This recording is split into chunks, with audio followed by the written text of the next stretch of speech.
जी हां, स्वदेशी cryogenic engine से लैस जीएसएलवी D5 का सफल प्रक्षेपण कर इसरो के वैज्ञानिकों ने देश को नए साल का बड़ा तोहफा दिया है। जीएसएलवी के सफल प्रक्षेपण के बाद भारत अमेरिका, रूस, जापान, चीन और फ्रांस के बाद स्वदेशी क्रायोजेनिक तकनीक रखने वाला दुनिया का छठा मुल्क बन गया है। भारत भी अब भारी उपग्रहों को उनकी कक्षा में स्थापित करने के बाजार में बड़ा खिलाड़ी बन जाएगा। जीएसएलवी D5 ने 2 टन भारी संचार उपग्रह GSAT-14 को उसकी कक्षा में स्थापित किया है। प्रधानमंत्री समेत देश की कई बड़ी शख्सियतों ने वैज्ञानिकों को इस सफलता के लिए बधाई दी।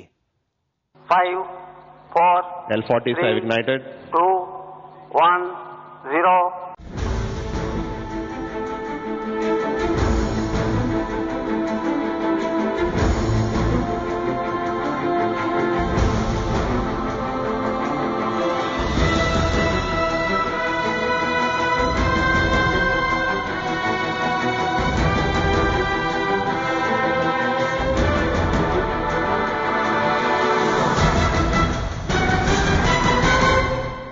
इस तस्वीर को दिलों में बसा लीजिए,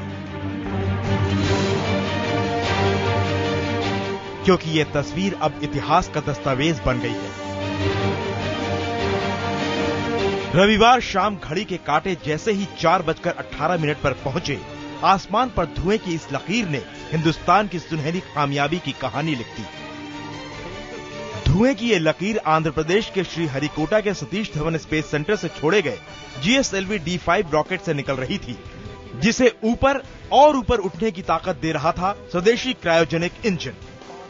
49.13 मीटर लंबा और 414.75 टन भारी जीएसएलवी D5 अपने साथ 2 टन भारी संचार उपग्रह GSAT-14 को उसकी कक्षा में स्थापित करने के लिए ले गया।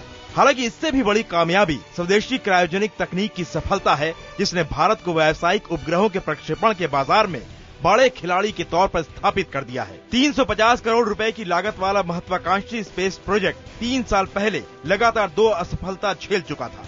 पिछले ही साल 19 अगस्त को उड़ान से सिर्फ 74 मिनट पहले लीकेज होने पर जीएसएलवी D5 की लॉन्चिंग टाल दी गई। लिहाजा उड़ान से पहले इसरो के वैज्ञानिकों के जो चेहरे बेचैन दिख रहे थे, वो कामयाब प्रक्षेपण के बाद खुशी से खिल उठे। I'm extremely happy and proud to say that the team ISRO has done it.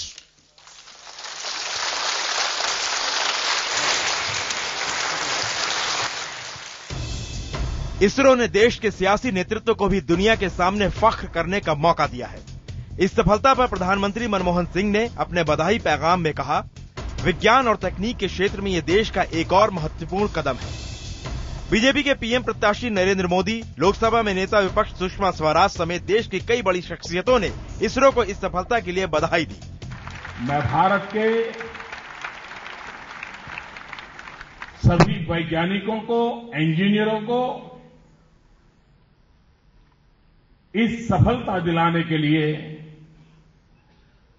इस पवित्र मंच से बहुत बहुत बधाई देता हूं। यह कामयाबी है भी ऐसी कि इसकी जितनी कम प्रशंसा की जाए उतनी कम है। दरअसल जीएसएलवी D5 की सफल उड़ान के बाद भारत क्रायोजेनिक इंजन तकनीक वाले चुनिंदा देशों के क्लब में शामिल हो गया है। अब भारत भारी उपग्रहों को अंतरिक्ष में स्थापित करने के बाजार में बड़ा खिलाड़ी बन जाएगा। चंद्रयान 2 और भविष्य के मानव रहित स्पेस मिशन में ये सफलता बड़ा किरदार निभाएगी। क्रायोजेनिक इंजन में शून्य से बेहद कम तापमान में ईंधन जलता है। इसमें ऑक्सीजन और हाइड्रोजन का बतौर ईंधन इस्तेमाल होता है।